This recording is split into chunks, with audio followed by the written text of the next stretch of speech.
Om Swastiastu. Assalamualaikum warahmatullahi wabarakatuh.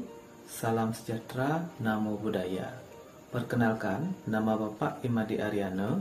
Kali ini Bapak akan membawakan materi MPLS, simulasi penyelesaian suatu masalah untuk menumbuhkan motivasi dan semangat belajar siswa.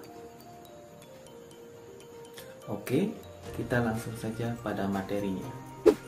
Nah, dalam materi MPLS ini kita akan membahas 4 poin. Yang pertama adalah pengertian masalah, yang kedua adalah masalah dan siswa, yang ketiga adalah jenis-jenis masalah siswa, dan yang keempat adalah cara mengatasi masalah siswa.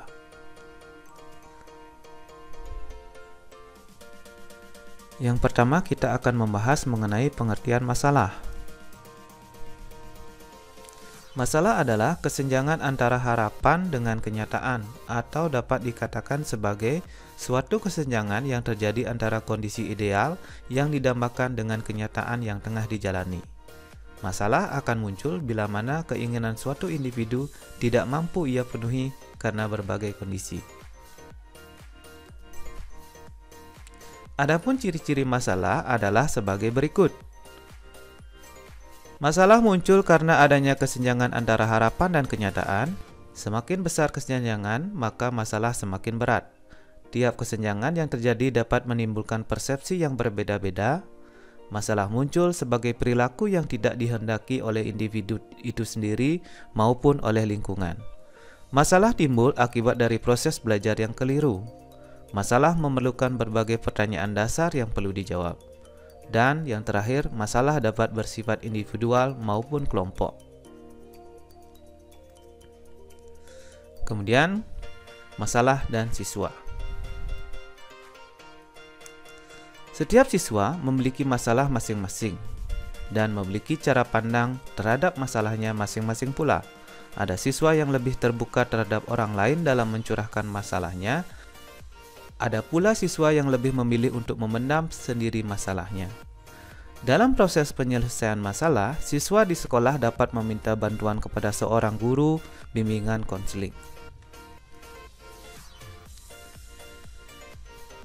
Beberapa masalah yang ditangani oleh guru BK diantaranya memberikan konseling kepada siswa yang bermasalah dalam prestasinya, membantu siswa memecahkan masalah yang sedang dihadapinya, mengklasifikasikan minat dan bakat siswa, menjadi mediator antara sekolah dan wali murid ketika siswa menghadapi masalah di sekolah, memberikan motivasi kepada siswa agar mampu bersaing dalam pendidikan, memberikan materi-materi tentang pengembangan diri dan pelajaran budi pekerti, memberikan laporan psikologis setiap siswa pada pihak sekolah, membuat perancangan pelatihan bagi siswa, serta memberikan tindakan kepada siswa yang tidak taat peraturan.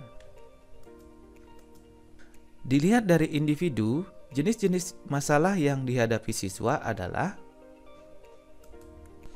yang pertama adalah masalah akademik.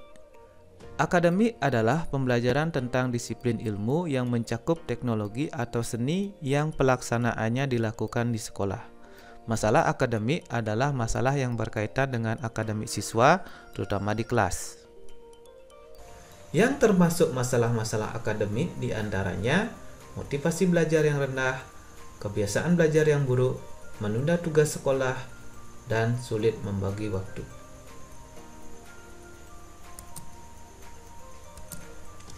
Jenis yang kedua adalah masalah sosial pribadi. Masalah sosial pribadi adalah masalah yang terjadi antara individu itu sendiri dengan orang lain yang terlibat dalam lingkungan sekitar di mana individu itu berada. Yang tergolong dalam masalah sosial pribadi dalam lingkungan sekolah adalah masalah hubungan dengan teman, guru, staf, dan penyesuaian diri dengan lingkungan. Jenis-jenis masalah sosial pribadi yang dapat dialami siswa adalah sebagai berikut: berbohong dan menyontek, berselisih dengan teman maupun dengan guru atau warga sekolah lainnya, merusak fasilitas sekolah, tidak menghormati seluruh warga sekolah, dan perundungan. Jenis masalah yang ketiga, masalah karir. Masalah karir adalah masalah yang berkaitan dengan perencanaan dan pengembangan masalah-masalah pekerjaan, seperti pemahaman terhadap jabatan dan tugas-tugas kerja, pemahaman kondisi dan kemampuan diri, pemahaman kondisi lingkungan, perencanaan, dan pengembangan karir.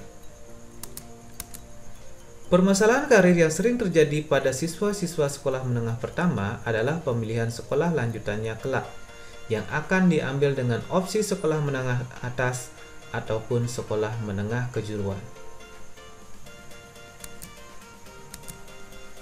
Yang keempat, masalah keluarga. Keluarga merupakan lingkungan pendidikan terkecil dalam kehidupan. Dalam keluarga dibutuhkan keharmonisan agar semua anggota keluarga dapat merasakan kenyamanan. Masalah keluarga merupakan salah satu masalah yang dapat berpengaruh buruk terhadap kegiatan lainnya.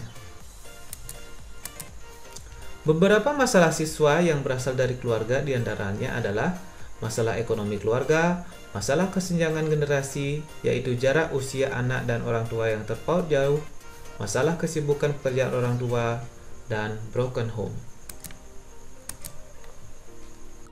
Nah, setelah tadi kita membahas mengenai jenis-jenis masalah siswa, sekarang kita membahas mengenai cara penyelesaian yang dapat dilakukan oleh siswa itu sendiri. Yang pertama, masalah akademik. Untuk menyelesaikan masalah akademik, siswa dapat melakukan beberapa hal berikut. Di antaranya, membuat agenda belajar yang jelas, menentukan gaya belajar yang cocok dengan kondisi diri sendiri, istirahat yang cukup dan jaga kesehatan, serta hindari gangguan belajar yang dapat mengganggu konsentrasi. Masalah sosial pribadi.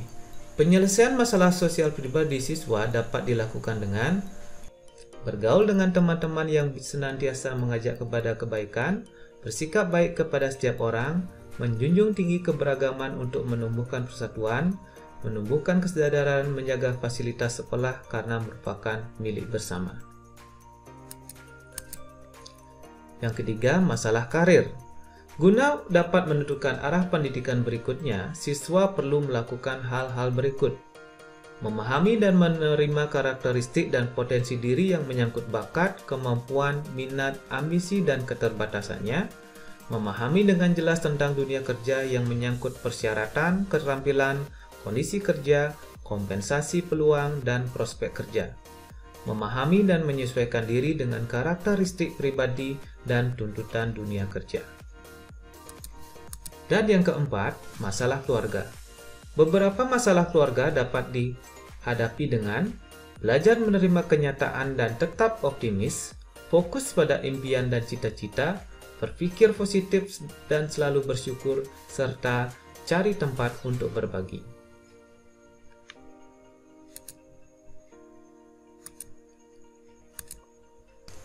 Demikianlah materi MPLS kali ini.